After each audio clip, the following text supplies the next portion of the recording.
기독교 작가가 있습니다. 그 사람은 달라스 윌라드라는 사람인데 많은 책을 써서 교회 안의 성도들에게 많은 도전을 주었습니다. 그런데 이 달라스 윌라드라는 사람이 이상한 이 용어를 사용해서 한번 우리의 마음을 흔든 적이 있습니다. 그 이야기는 뱀파이어 크리스천이다 라는 뜻입니다. 한국어로 좀 쉽게 이야기한다면 이 뱀파이어는 피를 먹고 사는 흡혈귀, 연세가 드신 분들은 아마 더 잘 알 겁니다. 흡혈귀라고 할 수 있겠습니다. 쉬운 말로 얘기하면 흡혈귀 성도. 그가 왜 이런 끔찍한 말을 했을까요? 그 의미는 뱀파이어 크리스천은 구원을 위해 반드시 필요한 예수 그리스도의 보혈, 피만 관심이 있고 예수님의 제자로 날마다 자신을 죽이고 성서 앞에 순종하는 삶에는 관심이 없어서 이 뱀파이어 크리스천, 이 흡혈귀 성도라는 용어를 사용한 것입니다. 오늘날 한국 사회 안에서 교회란 무엇인가, 성도란 어떤 존재인가에 대해서 많은 이야기들이 교회 안과 밖에서 논의되고 있습니다. 사회에서 무슨 특별한 안 좋은 사건과 사고가 나면 성도 또 교회 꼭 연관이 되어 있고 비난과 조롱이 그에 뒤따라서 오고 있습니다. 그럼에도 불구하고 이 하나님의 사랑과 섬김은 우리 주변에 온데간데 없다고 이야기하며 이웃 사랑이라는 말조차 이제 교회 안에서 꺼내기가 부끄럽다고 이야기하는 성도들도 있습니다. 오히려 교회 안에 많이 이야기되는 단어들은 경쟁, 이기주의, 불법, 탈법, 이단, 무식, 이런 단어들을 들을 때가 더 많습니다. 그러면 이제 우리가 어떻게 해서 이런 일에 처하게 되었을까요? 오늘 사도 바울의 고린도 교회에 대한 말씀의 그 해법을 듣기를 원합니다. 그래서 반드시 한국 교회가 탈바꿈해야 합니다. 교회가 탈바꿈한다는 것은 교회 안에 있는 성도들이 새로운 모습이 되어야만 한다는 뜻입니다. 오늘 본문을 이해하기 위해서 몇 가지 설명을 드리고 그 이후에 사도 바울의 해법을 좀 말씀드리겠습니다. 이 고린도 교회는 사도 바울이 2차 선교 여행 중에 직접 개척한 교회입니다. 그곳에서 무려 개척 이후에 2년 동안 머물면서 고린도 교회 성도들을 가르치고 복음이 무엇인지, 성도는 어떻게 신앙생활을 해야 하는지에 대해서도 가르쳤습니다. 왜 2년 동안 머무른 것이 중요하냐면 2년이라고 하면 그렇게 긴 시간이 아니에요. 그런데 사도 바울에게 있어서는 매우 긴 시간이었습니다. 사도 바울을 죽이기 위한 이 살인, 그를 반드시 죽여야 된다고 하는 이 논리성을 갖고 사도 바울 선생을 쫓아다니는 사람들이 유대교 주의자들에게 있었습니다. 이 유대인들은 모세오경을 말씀으로 믿고 그들이 열심으로 생각했지만 예수님을 메시아로 인정하지 않고 예수님을 열심히 전하고 있는 이 사도 바울을 죽이기를 원했던 것입니다. 그래서 어떤 곳에서는 3주, 어떤 곳에서는 6개월, 그래서 그런 여러 가지를 종합해 봤을 때 2년이라고 하는 세월은 상당히 긴 시간이었습니다. 고린도 교회는 로마라고 하는 로마 제국의 수도였던 그곳을 그대로 카피를 해가지고 복사를 해서 만든 도시가 이 고린도 시였습니다. 그래서 로마의 군인으로 은퇴한 병사들이 돈을 많이 받고 로마의 시민권을 따서 로마처럼 은퇴 도시로 사는 이곳에서 많은 인생의 후반기를 즐기면서 자신들의 시민권과 또 돈과 명예를 마음껏 누리는 향락의 도시였습니다. 그런데 그곳에서 교회가 설립되면서 많은 사람들이 복음이 과연 무엇일까? 복음을 듣기를 원해서, 기쁜 소식을 듣기로 해서 교회 안으로 들어왔습니다. 그러나 교회가 금세 바뀌는 것은 아니었어요. 세상의 가치관대로 평생을 살다가 교회 왔던 사람들은 잠시나마 기뻤지만 그들의 삶을 완전히 변화시키지 못했습니다. 그러다 보니까 계속적으로 교회 안에 여러 가지 문제들이 일어나기 시작했습니다. 그 중에 이제 2년이 되어서 사도 바울이 그 도시를 떠날 수밖에 없었어요. 자신을 죽이려고 했던 그 많은 사람들이 야, 사도 바울이 고린도시에 있더라, 그 얘기가 퍼져나가면서 사도 바울은 생명의 위협을 느꼈습니다. 그래서 그곳을 어쩔 수 없이 에베소라는 지역으로 이동을 하기 시작했습니다. 그런데 떠나자마자 들려오는 소식이 고린도 교회에 다시금 문제가 생기기 시작했다는 거예요. 여러 가지 문제가 생기기 시작했습니다. 거의 교회나 교회 바깥에나 그렇게 틀리지 않다. 고린도 교회가 사도 바울이 있을 때는 그나마 조금이라도 거룩해지려고, 조금이라도 예수님을 쫓아가려고 했는데 사도 바울이 떠나자마자 고린도 교회는 거의 세상과 비슷하게 됐다, 이런 얘기들이 막 돌아다니기 시작했어요. 그 얘기를 들은 이 사도 바울이 편지를 쓰기 시작했습니다.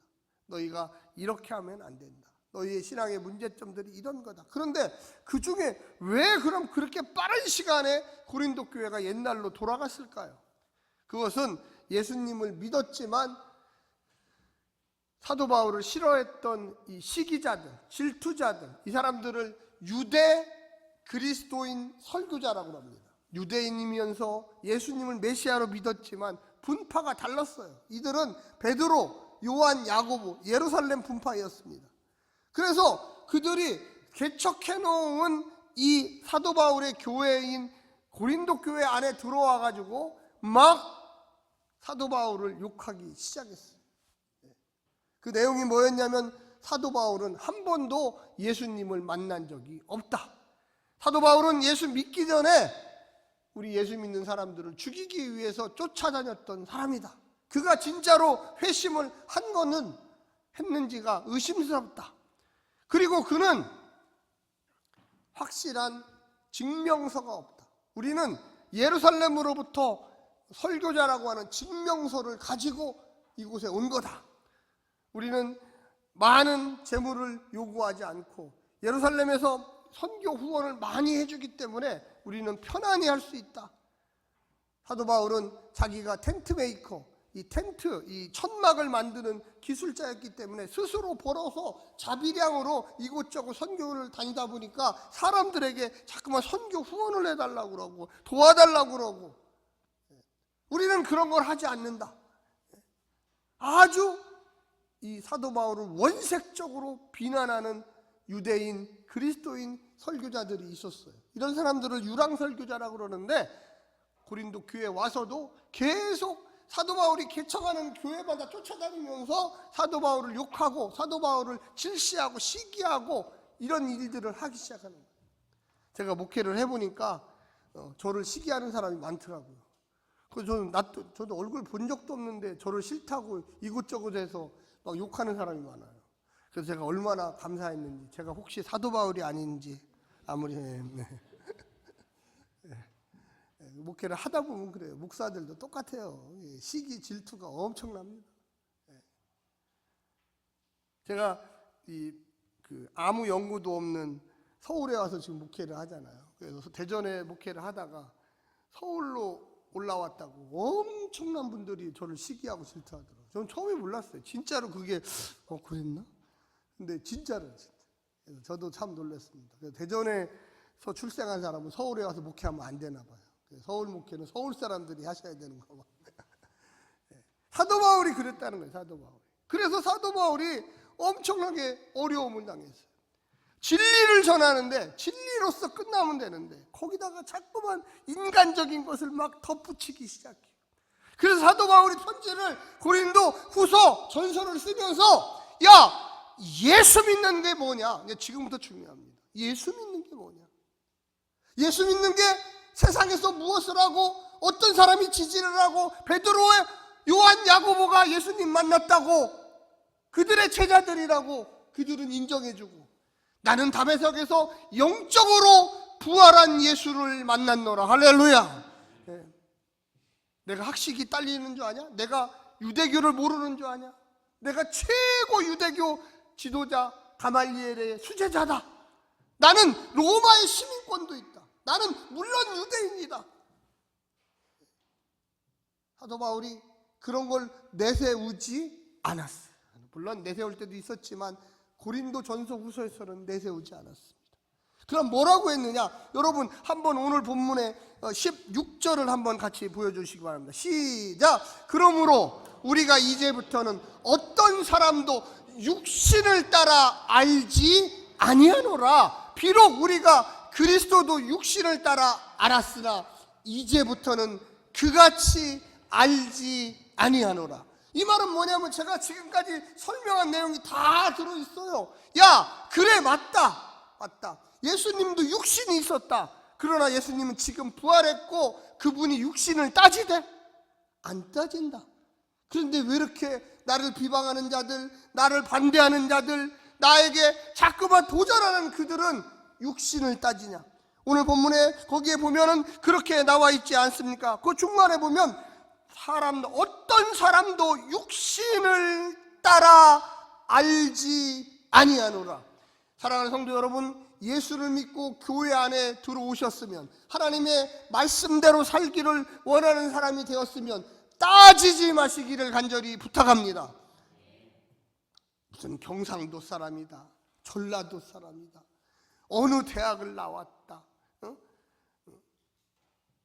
왜 교회 안에서 그런 것을 따집니까? 우리가 예수 그리스도 안에서 한 형제 한 자매 되었으면 그가 공부를 잘했던 못했던, 돈이 좀 있건 없건, 얼굴이 잘생겼건 못생겼건, 우리가 그리스도 안에서 한 형제 자매라는 것을 명심해야 합니다. 할렐루야. 그런 거 따지는 교회는 분열이 일어나요. 왜? 자꾸만 세상의 것을 교회 안으로 갖고 오는 거잖아요. 세상에 나가면 어느 동네 사람이다, 어느 대학을 나왔다, 어느 학부를 나왔다, 우리 집은 어떤 집안이다, 우리는 어떻다, 우리는 5대조 그리스도인 집안이다. 여러분 도대체 그게 뭡니까? 지금 내가 예수를 만나 하나님의 능력 가운데 사는 게 중요하죠.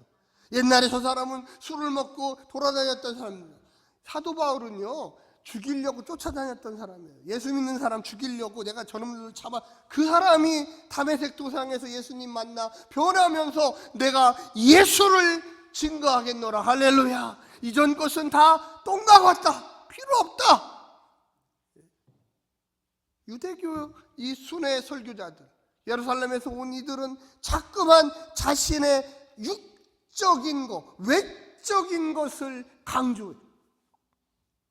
사랑하는 성도 여러분, 우리가 하나님의 은혜로 구원받지 않았습니까? 예수 십자가의 보혈로 구원받지 않았습니까? 아멘? 네. 왜 우리는 자꾸만 외적인 것을 따지? 그 외적인 게 도대체 뭡니까? 내가 이 교회를 30년 다녔다, 40년 다녔다, 그게 도대체 뭡니까? 그건 감사할 일이지 자랑할 일은 아니에요. 내가 하나님, 이렇게 일찍 불러주셔서 너무 감사합니다. 내가 열심으로 주님 위해서 살겠습니다. 이렇게 나가야지. 내가 이 교회 터줏대감이야. 내가 이 교회를 세울 때 돈을 얼마나 했는데, 내가 이 교회에서 몇십 년 새벽 기도를 했는데, 그게 도대체 뭔데 도대체? 아무것도 아니에요. 그게 육신은 육신. 자꾸만 그게 자기를 자랑하고 교만해지고 복음을 증거하는데 그게 방해가 된다는 걸 알아야 돼요. 여러분 여기 한번 17절을 한번 같이 한번 읽어보겠습니다. 한번 거기 보십시오. 시작. 그런즉 누구든지 그리스도 안에 있으면 새로운 피조물이라. 이전 것은 지나갔으니 보라 새 것이 되었도다. 새로운 피조물. 우리는요 매 주일 공동체 예배를 드릴 때마다 새로운 피조물인 것을 인정해야 합니다. 할렐루야. 왜 우리는 과거에 그렇게 얽매여서 살아요? 미래를 보고 내가 지금 어떻게 예수를 잘 믿어야 될까? 내가 예수의 제자로서 어떻게 순종해야 할까? 내가 옆에 있는 사람을 어떻게 이해하고 사랑하고 그와 손을 잡고 하나님 복음을 어떻게 잘 전해야 될까? 여기에 키포인트가 있는 거예요. 여기가 중요한 거예요. 할렐루야. 근데 옛날에 뭐 했는데 왜 옛날을 따져요? 그거는 하나님 앞에 가서 따지시면 돼요. 우리한테 따질 필요는 없어요. 하나님은 다 계산을 하고 있어요. 걱정하지 마십시오. 근데 우리한테는 따질 필요 없어요. 인간과 인간은 그걸 따질 필요가 없어요. 내가 이 교회에 나온 지 1년밖에 안 됐든 10년이 됐든 20년이 됐든 개척 때부터 다녔던, 그거는 하나님이 나를 불러주셔서 섬기고 봉사하고 사랑하라고 보여주신 거예요. 할렐루야. 옆에 분한테 한번 얘기해서요. 당신은 새로운 피조물입니다. 제발 육신의 사랑은 하지 마십시오. 네. 하나도 그게 공동체에 도움이 안 돼요. 네? 그게 하나도 전도하는 데 도움이 안 돼요. 오래 다니면 오래 다닐수록 낮아지고 겸손해지고, 주님 맞습니다. 저를 불러주셔서 이 교회에서 열심으로 이렇게 봉사하게 했으니 얼마나 감사한 일입니까? 하나님, 내가 지금부터 더 열심히 봉사해서 하나님 나라 위해서 열심히 살겠습니다. 저도요, 참 교만한 사람이었어요. 진짜. 그래서 내가 똘똘해서 신학대학을 갔지, 내가 목회를 잘했지, 내가 근데 어느 순간에 돌아보니까 하나도 잘한 게 없어. 단 하나도 잘한 게 없어. 하나님이, 야, 내가 너를 부를 때 그거 하라고 불렀냐? 낮아지고 겸손해지고 사랑하고 위로하고 용서하고 복음 전하라고도 불렀지. 자랑하고 교만하고 시기하고 질투하고 그러라고 너 부른 게 아니다.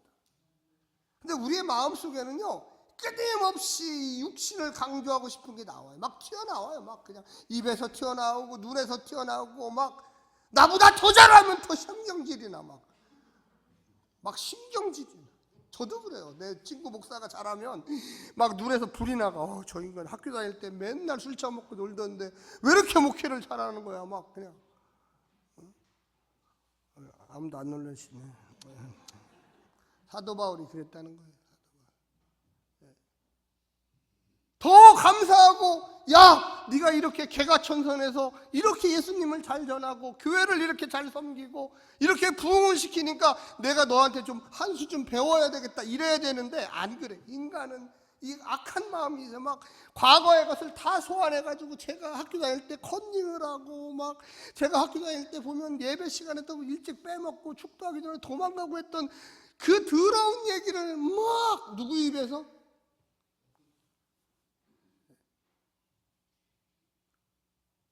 우리가 과거를 보고 현재를 볼 때는요, 감사의 조건이 나올 때 그래야 돼요. 아멘. 누구를 마음을 상처를 준다거나, 그 사람을 끌어내리기 위한 도구를 사용한다거나, 그 사람을 불명예스럽게 만들기 위해서 과거를 소환하면 이 얼마나 부끄러운 일입니까? 아, 옛날에는 저랬는데 지금 보니까 너무 멋있어요. 신앙생활을 하면 할수록 우리 권사님, 성도님, 장로님, 집사님, 이렇게 멋있는 분인지 몰랐어요. 할렐루야. 이렇게 속이 깊으신 분인지 몰랐어요. 이렇게 정말로 저를 위해서 기도하시는 분인지 몰랐어요. 할렐루야. 네, 네. 그렇게 바뀌어야 돼요. 이게 바로 새로운 피조물이에요. 과거에는 이랬는데 이제는 새로워지겠다.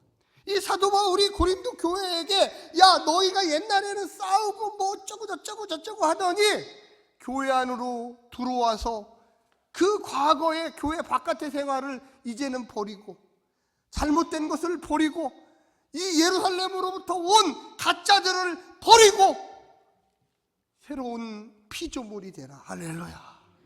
그러면서 이 사도 바울이 너희가 새로운 피조물이 됐다라는 게 뭐냐? 여러분 한번 거기 읽어주시기를 부탁드립니다. 우리 한번 같이 한번 읽어볼까요? 18절 시작.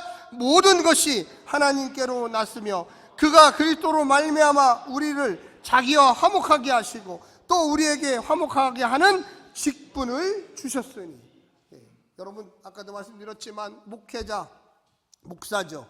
목사, 장로, 권사, 집사, 이런 모든 직분은 한번 따라서 한번 해주세요. 모든 직분은 섬기는 직분입니다. 네, 섬기는 직분.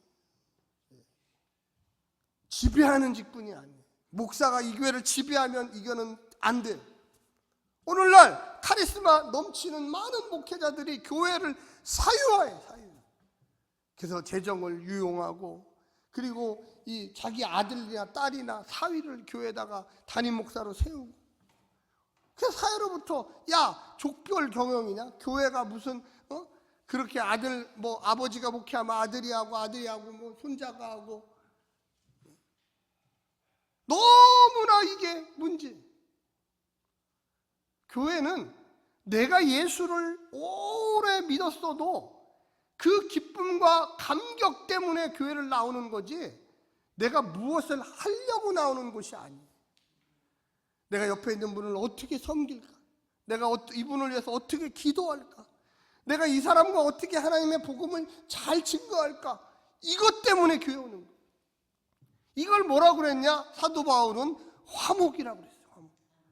옆에 분한테 한번 얘기해 주십시오. 나는 당신을 사랑합니다. 다시 한번 해서 나는 당신을 화목하게 하겠습니다. 네. 여러분, 그래서 여기 그 다음에도 나오는 이야기가 19절에 보면 화목하라! 아주 딱 찍어서 하나님과 화목하라! 근데 여러분, 하나님과 화목하는 방법은 도대체 뭘까요?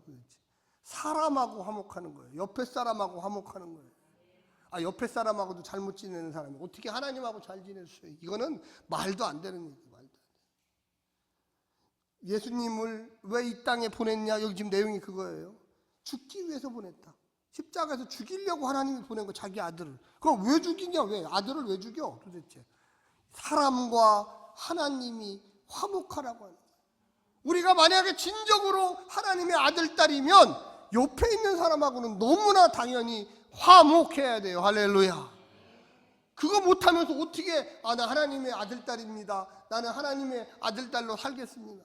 아까 말씀드렸지만 고린도 교회가 계속 갈등하고 싸우고 문제 일으키고, 또 자신이 떠나니까 저 예루살렘으로 모태온 가짜 설교사들이 막 얘기를 해서 또 분열이 일어나서 또 싸우고 그래요.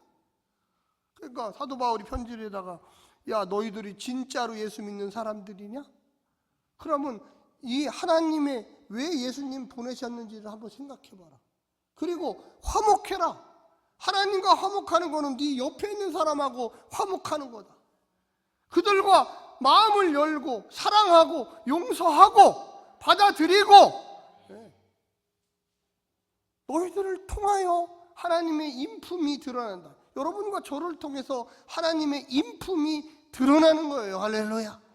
여러분, 거기 한번 19절 한번 보여주십시오. 다 같이 한번 큰 소리로 한번 읽겠습니다. 시작.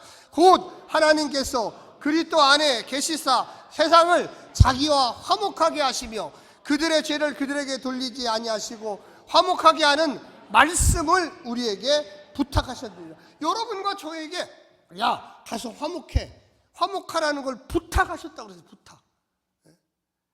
하나님이 먼저 보여주셨어요. 사람하고 화목하려고 자기 아들을 보내서 십자가에서 죽게 해서 모든 죄를 용서해 줬어요. 그리고 용서를 받은 우리는 용서 받았으니까 이제 됐어. 아니, 너희들도 할 일이 있어. 너희들이 할 일은 뭐냐면 너희 가족과 성도와 너희를 핍박하는 자들에게 화목해야 돼. 화목. 먼저 화목해야 돼. 한번 손을 한번 오른손을 들어주십시오. 먼저 화목이라는 것은 손을 먼저 내미는 거예요. 이렇게 한번 내밀어 보시죠. 시작. 네, 옆에 분한테 한번 내밀어 보세요. 옆에 분한테. 네, 화목합시다. 용서합니다. 네, 맞아요. 우리가 화나면 어떻게 하는지 아세요? 사람이 화나잖아요. 그럼 이렇게 합니다. 이렇게. 틀리는 게 아니에요. 화목하면 이렇게 해요. 남의 남편 어깨 만지지 마시고요. 큰일 납니다. 옆에 분이 앉아 계십니다. 어깨 화가 나면 사람이 이렇게 하게 돼 있어요. 화나는데 이렇게 하시는 분 하나도 없어요. 화나면 하면서 눈을 찡그리고 눈에 막 불이 막 나가죠. 그래서 우리가 기쁘고 즐거우면 손이 앞으로 가요. 앞으로. 앞으로 가서 이렇게 잘 지내셨냐고, 잘 지내셨습니까? 교회가 열린 공동체가 되고 무언가 환영하는 공동체가 되면 전부 다 이렇게 돼요. 이렇게 되시는 분은 없어요. 무언가 내 마음이 열려 있으면 손에 뭔가 들고 가. 아이고, 우리 아프시다는데 뭔가 좀 드세요. 좀 힘들다는데 이 커피라도 좀 드시고, 우리 힘든데 좀 한번 안아볼까요? 계속 알면서 어느 공동체나 마찬가지. 새 성도가 오면은 고개가 잘로 숙여져요. 아유, 오셨어요. 근데 교만한 공동체는 점점 일어나요. 고개가 뻗쩍해요. 본치 만치. 그냥 다닐라면 다니고 말라면 말고, 내가 뭐 새신자 위원도 아닌데 누구나 할 것 없이 아이고 오셨습니까? 잘 오셨습니까? 화목하라는 것은 내가 먼저 고개를 숙이고 낮아지고 그에게 말 한마디 한마디가 아름답게 즐겁게 기쁘게 할렐루야. 이거는요 너무나 당연히. 가정도 마찬가지예요. 옛날에 그 학습지 개발 회사에서 만들어낸 용어 중에 눈높이. 내가 그 사람은 나보다 못났지만 내가 가리키는 그 학생의 눈높이로 내려와서 그를 바라면서 이렇게 고압적인 자세로, 야 그것도 5%? 야 그게 답이 이건데 왜 이걸 했어? 이게 아니라 내가 내려와서 그와 눈을 맞추면서 가리킨다는 거예요. 그 회사 돈을 엄청나게 벌었습니다. 눈높이 하나 개발해가지고. 똑같아요. 자식들하고 내가 자식은 왜 이렇게 생각할까? 시대가 많이 바뀌었잖아요. 왜 자식은 이렇게 생각할까? 제가 요즘에 오늘 끝나는 삼남매가 용감하게라는 그 주말 연속극이 있어요. 네, 또 보시는 분들은 다 웃어요. 안 보시는 분들은 안 웃고. 근데 거기를 보면 오늘 밤에 끝나더라고요. 거기 보면 딸들 아들 하나가 어떤 과정을 통해서 결혼을 하는지 이렇게 쭉 나옵니다. 이상하게 하여튼 별로 뭐 재미는 있지만 하여튼. 그런데 그게 오늘날의 시대예요. 오늘날의 시대. 나이 차가 많은 사람, 일단부터 가서 혼인신고부터 한 사람, 여러 가지 그 가정에 막 요즘에는 하여튼 어떻게든지 해법을 제시하려고 그 20년 30년 묵은 그 친척 간의 그 오해와 그 아픔, 아마 그분도 제가 생각할 때는 그 대표 지피라는 작가도 아마 예수님을 믿으시는 분이 아닌가, 저는 그걸 보면서 그런 생각을 해요. 우리 안에 있는 20년 30년 묵은 교회를 다니면서도 신앙생활을 하면서도 그런 게 가끔씩 나오기 시작해요. 아팠던 이야기, 부모와 자식 간의 이야기, 또 친척 간의 이야기, 또 오랫동안 내 친구로서 살았지만 아직도 해결하지 못한 그 친구 간의 그 갈등, 그 내용에 들어있는 게 보면 화목이에요. 화목. 사랑하는 성도 여러분, 우리가 그리스도인들입니다. 아멘. 네, 그리스도인들. 우리가 먼저 마음을 열지 않으면 정말로 우리 삶에 예수 믿는다는 거에 의미가 없어요. 먼저 의로운 길을 선택하지 않으면 우리가 정말로 그리스도인인가 생각해요. 저 사람이 먼저 나에게 용서하기를 내가 구해야지. 나는 가만히 있을 거야. 나는 절대 안 할 거야. 저 사람이 먼저 내게 미안하다고 할 때까지는 나는 입을 꽉 다물고 있을 거야. 아니요, 그럴 필요 없어요. 그 사람이 잘못했던, 내가 잘못했던, 유불리를 떠나서 내가 예수의 십자가의 은혜를 입었기 때문에 내가 먼저 손을 내미는 거예요. 할렐루야. 내가 먼저. 한번 옆에 분한테 한번 손을 내밀어 보세요. 연습 한번 합시다. 미안합니다. 죄송합니다. 용서해 주십시오. 그렇죠, 맞아요. 이게 쉬운 것 같아도 막상 하면은요, 부모 자식 간에도 너무 어려워요. 부모 자식 간에도. 이게 화목한다는 게 말은 쉬워도 내가 내 자식에게 야 누구야 미안하다, 이거 진짜 어려워요. 나하고 30년 40년 친구 지난 친구끼리도 야 내가 미안해, 옛날에 너한테 그런 못된 말 해가지고 내가 그때 철딱서니가 없어서 그랬던 거야, 좀 이해해줘라. 이게 이렇게 말 한마디 던진다는 게 너무 힘들어요.